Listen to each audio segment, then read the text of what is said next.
Station covering all of the DMV. This is DC News Now. And good evening, and thank you for joining us for DC News Now at 5. Here's a look at some of the top stories we're working on all across the DMV today.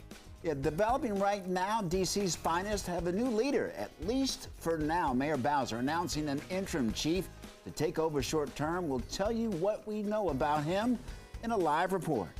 Plus, a high-profile lieutenant on the D.C. police force is now charged in connection to the leader of a white supremacist group. How the department is responding tonight. And stretching your dollar. Does Facebook owe you money? The social media giant is preparing to shell out hundreds of millions of dollars as part of a massive settlement. Find out if you can get in on the winnings. And thank you for joining us for DC News Now at 5. I'm Mark Hall. And I'm Annalisa Gale. We'll get to your top stories in just a moment. But first, we got to take a look at this beautiful weekend weather. Yeah, meteorologist Damon Matson joins us now with a look. And Damon, it's been a great week. Will it continue throughout the weekend? I mean, it's already exciting enough, guys, that we got the weekend right around the corner. And not only that, but we have beautiful weather to go along with that. It's been a fantastic Friday so far, weather-wise, and we're keeping that going into the evening time. Temperatures, they just hit their peak a little while ago. They're starting to fall back a little bit, but nonetheless, we're talking upper 60s right now. Martinsburg and Winchester, mid 70s. Frederick was one of our warmest locations today. Right now it's 75, and elsewhere pretty much all in those low to mid 70s. So no jackets needed and no rain gear needed either. Yeah, it's continuing to be very, very quiet. We've had some passing clouds on the satellite picture, but those are just going to continue to pass by as we go well into the evening time. But on the wider view here, we do have some activity down to our south. There is a storm system bringing some rainfall currently to the Carolinas. That's been the main cause of our cloud cover out there so far today. And then there's a cold front off to our west that is slowly pushing our direction as we head into the start of the weekend. But both of those systems won't have any impact until we get into the day tomorrow. Check it out this evening. There you go. Continuing with that mix of cloud cover and some sunshine. Temperatures falling back into the upper 60s, but it is going to stay mild all the way through your Friday evening and most of Friday night, especially as that cloud cover starts to increase. So when should you expect to run into a few rain showers on your Saturday? We'll have your full forecast in just a bit. All right, thanks so much, Damon. Well, right now, breaking this evening, Jim Brown, one of the greatest professional and college football players of all time, has died. Yeah, the sports icon was 87, leaving a tremendous legacy as a generational athlete and a social activist. His wife, Monique, announced Brown's passing in an Instagram post this afternoon, saying that he passed peacefully Thursday night in their Los Angeles, California home. Brown played 9 seasons for the Cleveland Browns, and in 2020, he was selected to the NFL 100 all-time team. Current Browns owners Jimmy and Dee Haslam called Brown a true icon for the league. Brown later went from football to Hollywood, starring in 20 films and using his influence to speak out against racial injustice. Well, developing now in the district, Mayor Muriel Bowser names an interim police chief to take over the reins next week from Robert Conti. And the mayor's national search for a chief to lead a city with rising crime right now has no clear timeline on when that successor will be named. Our political and government reporter Leonard N. Fleming spoke with the mayor and interim chief Sean Benedict. And Leonard, what happens next? Well, the search for a new police chief is a high priority because the interim Benedict says he doesn't want the job. And the mayor says she needs a person in charge who is focused on stopping the violent surge in the district. Mayor Bowser says Sean Benedict is the right person to lead the Metropolitan Police Department until a permanent successor is named. Benedict has been outgoing Chief Conti's right-hand man and was at each and every crime scene in the city and ran day-to-day operations as the executive assistant chief. He takes on the interim role as crime is spiking in the district with 10 homicides up 10% and violent crime overall up 14%. Here is the mayor and the incoming interim chief.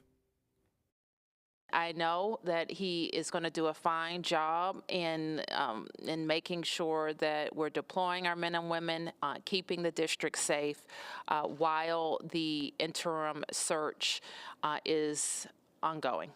And I'm not putting in for the job, and that's a personal decision that I'm making. I think I'm better suited to support the department as the executive assistant chief and now as the interim chief.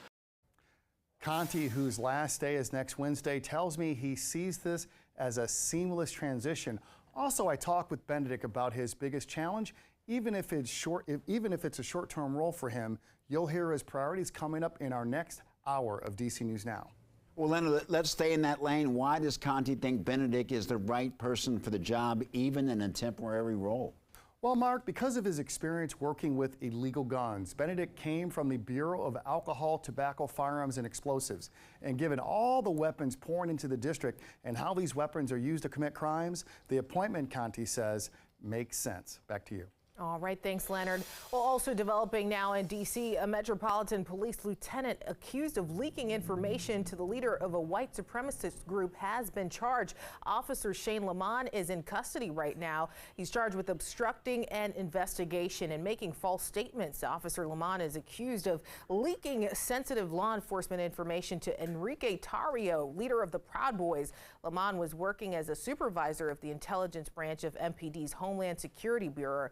Federal prosecutors say the two men communicated for more than 2 years leading up to the Capitol riots. Now, just 2 weeks ago, Tarrio and 3 other Proud Boys were convicted of seditious conspiracy in the connection with the riots. Prosecutors say they saw themselves as Donald Trump's army and would do whatever it took to keep him in power. Tarrio was arrested 2 days before the riots, accused of burning a Black Lives Matter banner in D.C. Now, the federal prosecutors say Lamont gave Tarrio details about the case, including the warrant being signed for his arrest.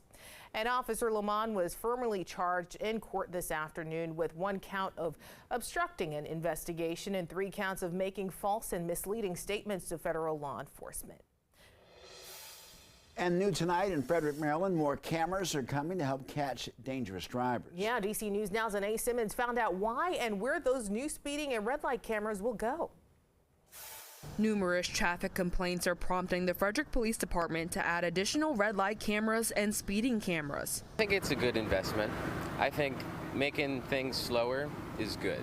William Bureau agrees more cameras could mean safer streets in Frederick, and safety is driving the project, according to Police Lieutenant Justin Thomas. The intent is to create awareness of their presence, to get drivers off of their cell phones, away from their distractions and paying attention to the roadway. The city is working with an outside company to figure out exactly how many cameras are needed and where. His division is adding 2 speed cameras, 1 near North Frederick Elementary School and 1 near St. John's Catholic School. They're also proposing 2 red light cameras near Route 26 and Monocacy Boulevard and at the intersection of Route 26 and Routson's Way. John Williamson lives in Frederick and says he's for the cameras. Yes, because sometimes walking downtown gets a little dangerous with people speeding or going too fast or blowing through red lights. Lieutenant Thomas adds the police department will communicate to the public well in advance before the cameras go live. The fine getting caught on the speeding camera is $40, while getting caught on the red light camera is $75. Reporting in Frederick, Maryland, Anae Simmons, DC News Now. Anae, thank you. A new campaign-style ad from Virginia Governor Glenn Youngkin is reigniting speculation over a potential 2024 run at the White House. While the governor has repeatedly denied claims that he's ramping up for a presidential bid, experts say that this latest video shows an attempt to appeal to all Americans, not just Virginians. Take a listen. There are lights shining. We can usher in a new era of American values. President Ronald Reagan changed lives, and now it's our turn. A time to choose life, liberty, and the pursuit of happiness over oppression and dictatorial rule. The stakes are high, and the consequences couldn't be greater. Again, the governor has repeatedly shot down questions about his long-term goals.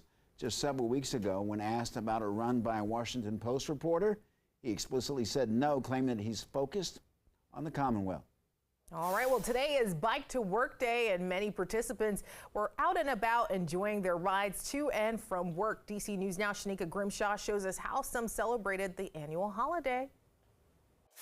It's a good day. The League of American Bicyclists say they started National Bike Month in 1956. That includes this week's Bike to Work Week, and today is Bike to Work Day. According to Mayor Bowser, D.C. currently has 108 miles of bike lanes. Of those, more than 30 miles are protected. Additionally, the Capital Bike Share fleet has 7,000 bikes across the region.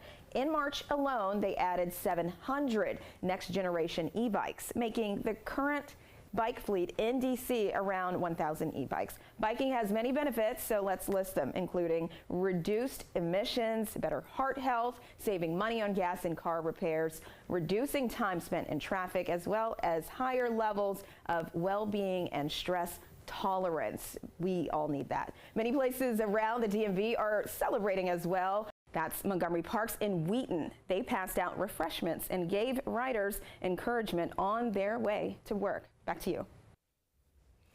All right. Well, I definitely want to bike this summer. I have it on my bucket list. I keep saying it. There we go. I mean, I was a big biker back when I was a kid. So, I mean, if I can get a bike here soon, I'll do much the same. Mark, can we get you out on the trails at all? I'll follow you. We'll go get the bikes together. We're going to make this. All right. We'll make it happen. I love it. Still to come here on DC News Now at 5. Metro cuts the ribbon at its 98th station this morning. DC News Now is there bright and early. We'll show you how riders are reacting.